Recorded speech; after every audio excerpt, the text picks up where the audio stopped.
Olá pessoal, mais uma vez estamos aqui para dar uma pequena revisada em alguns assuntos de física, mas agora voltado para o Enem, como se fosse apenas uma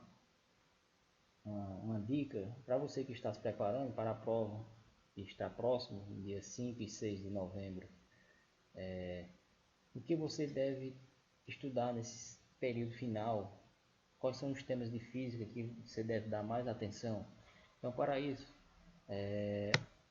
nós selecionamos aqui e fizemos um comparativo dos últimos 4 anos, o que tanto é cobrado em física, né?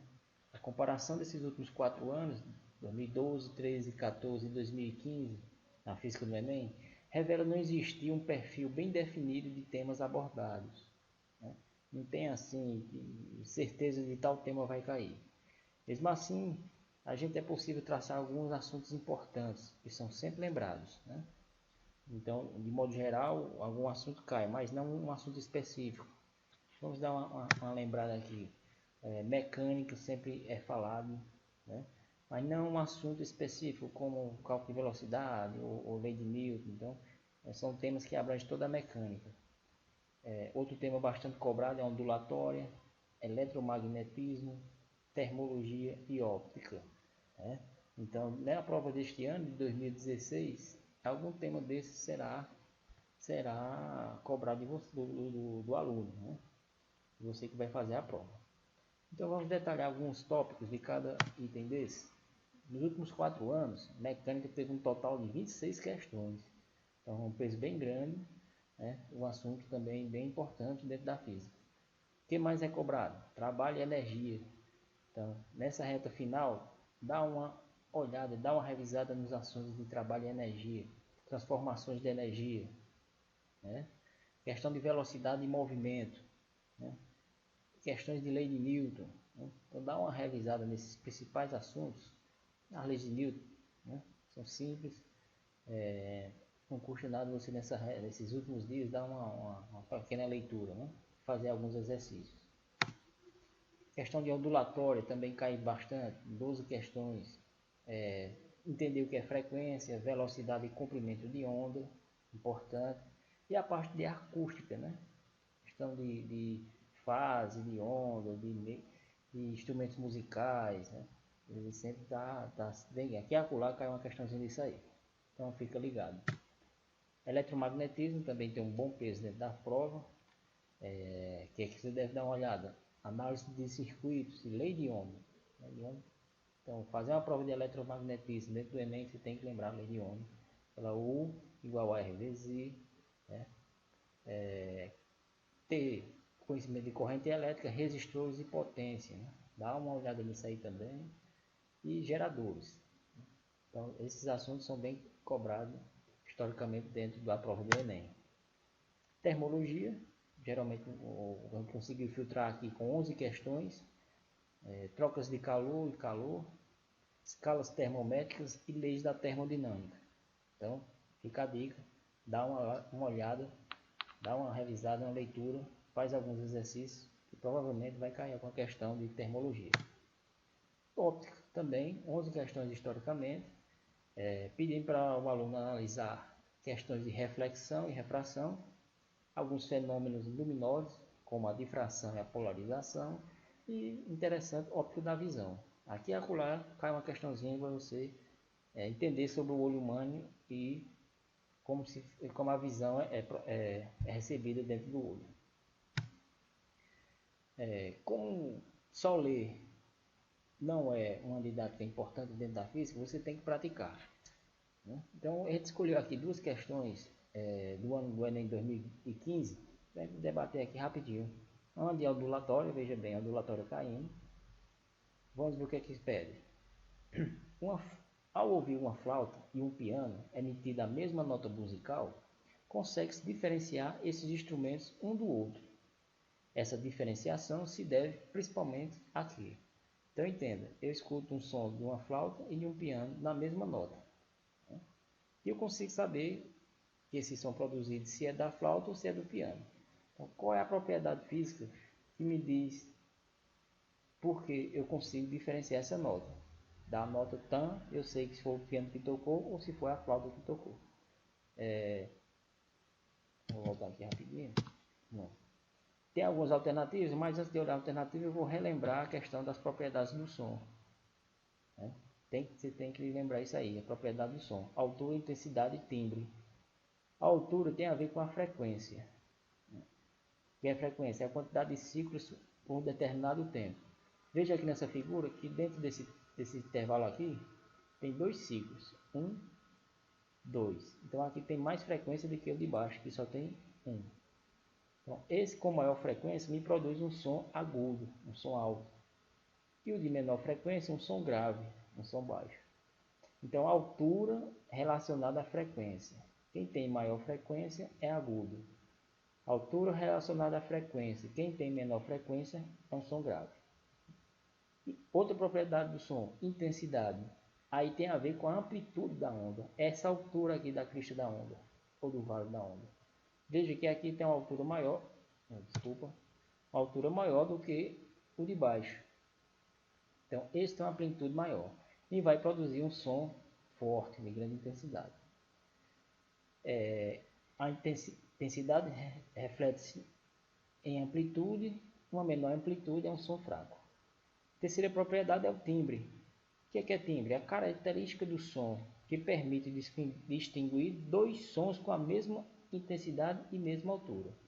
Então eu posso ter um som com a mesma altura e a mesma frequência, a mesma amplitude e a mesma frequência, a mesma altura, a mesma intensidade, produzidos por sons sonoros diferentes. Então o que vai me diferenciar uma da outra é o timbre. O timbre é como se fosse o formato da onda. Deixa eu ver se eu tenho aberto aqui.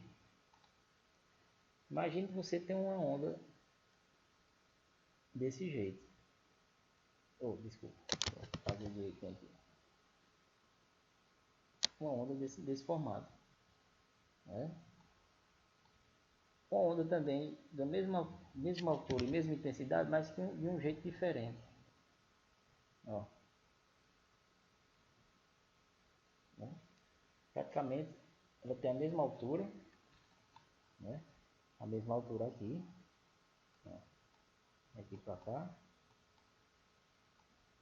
é a mesma frequência, mas o que diferencia uma da outra é o formato da onda. Isso aqui é uma linha mais suave e aqui é uma linha ondulada, né? Então esse aqui, o timbre, é diferente deste timbre. Então, através do timbre eu descubro de onde partiu cada nota. Vou voltar lá a questão. Né? Então, uma flauta e um piano emitindo a mesma nota consegue se diferenciar esses instrumentos um do outro. Isso se deve principalmente, vamos ler a alternativa, intensidade sonora não é o caso, potência sonora não, diferente velocidade não, timbre do som.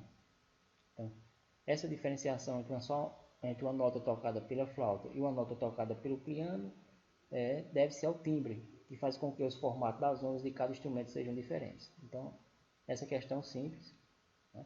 Mas se você não lembrar das propriedades, você não vai acertar. Né? Velocidade, timbre do som. Então, questão tranquila para você acertar no Enem. Vamos ver mais uma. Questão de mecânica. Também 2015, no último ano. Vamos ver o que é que se pede. Uma análise criteriosa do desempenho de Usain Bolt na quebra do recorde mundial dos 100 metros rasos mostrou que, apesar de ser o último dos corredores a reagir ao tiro e iniciar a corrida, os primeiros 30 metros foram os mais velozes já feitos em um recorde mundial, cruzando essa marca em 3,78 segundos. Até se colocar com o corpo reto, foram 13 passadas, mostrando sua potência durante a aceleração, o momento mais importante da corrida. No final desse percurso, Bolt havia atingido a velocidade máxima de 12 metros por segundo. Então ele dá um texto aqui falando do Bolt e vamos ver o que ele está pedindo. Supondo que a massa desse corredor seja 90 kg, o trabalho total realizado nas primeiras 13 passadas é mais próximo de quanto? Então a questão de Enem você tem o texto, você tem que ler, entender e ver o que ele está pedindo. Aqui fala que quanto é que a gente calcula o trabalho total desse corredor. Vamos botar aqui no editor. Eu vou só apagar aqui. Não entendeu o problema. Tá aqui a pista e o bolt correndo, né? Nesses primeiros 13 passadas, né? Ele fala lá. Seus primeiros 30 metros foram os mais velozes, já feito no recorde mundial, cruzando a marca de 3,78 segundos. Então veja bem, ele dá um tempo aqui que corre esse percurso de 13 passadas, 3,78. Vou colocar aqui, vamos ver se vai precisar ou não. Até se colocar foram 13 passadas, mostrando uma potência durante a aceleração, o momento mais importante da corrida. Ao final do percurso, Bolt havia atingido a velocidade de 12 metros por segundo. Então aqui no final, bem aqui, ele tinha a velocidade de 12 metros por segundo. No início da corrida, 0. Vou botar aqui final. E aqui velocidade inicial. É 0 porque início até 12 metros por segundo, foi quando ele deu as 13 passadas. Então a questão está pedindo quanto é o trabalho total. Né? Trabalho. Nós lembramos que o trabalho pode ser calculado como a variação da energia cinética. Mas professor, por que você já colocou essa intenção de trabalhar com a variação da energia cinética? Porque a questão me deu outro dado, que a massa dele é 90 quilogramas. Né? Eu tenho a massa e tenho a variação de velocidade. Começou do 0 até o 12. Eu já me lembro que variação de velocidade tem a ver com variação da energia cinética. Então, o trabalho vai ser a massa por só energia cinética final menos a energia cinética inicial. Bom, o que é energia cinética final? Massa, velocidade ao quadrado por 2. Final, né? Massa, velocidade inicial ao quadrado por 2. Ora, como a questão me deu a velocidade final e a inicial e a massa, fica muito simples eu trabalhar o trabalho através da variação da energia cinética. O trabalho vai ser a massa 90 vezes quanto é a velocidade lá? 12 metros por segundo dividido por 2 menos 90. Deixa eu concentrar aqui esse 90 menos velocidade inicial é 0 a partir do início e estava parado, né? 90 vezes 144 dividido por 2 menos, aqui vai dar 0, né? 0 ao quadrado é 0, aqui é vezes, né? Vezes 90 vezes 0 ao quadrado dá 0. Fazendo essa conta aqui, meu trabalho vai ser igual a 45 vezes 144. O trabalho vai ser igual a quanto? Vamos aqui uma continha rapidinho.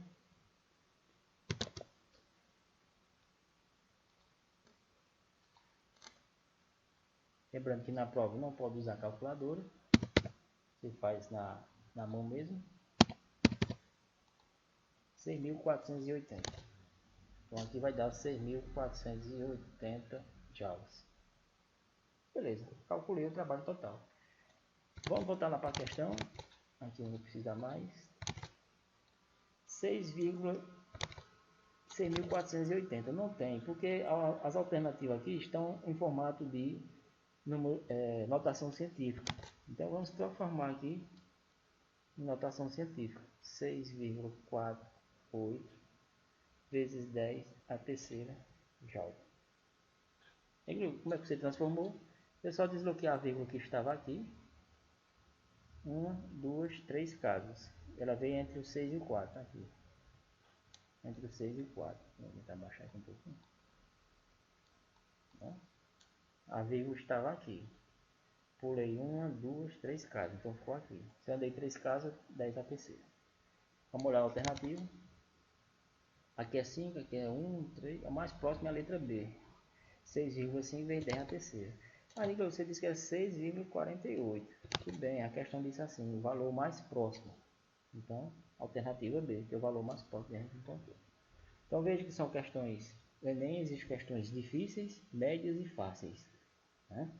Essas que eu mostrei geralmente são questões fáceis. Né? Então você tem que estar atento, revise esses tópicos que a gente falou e você se dará bem na sua prova. Boa sorte, obrigado.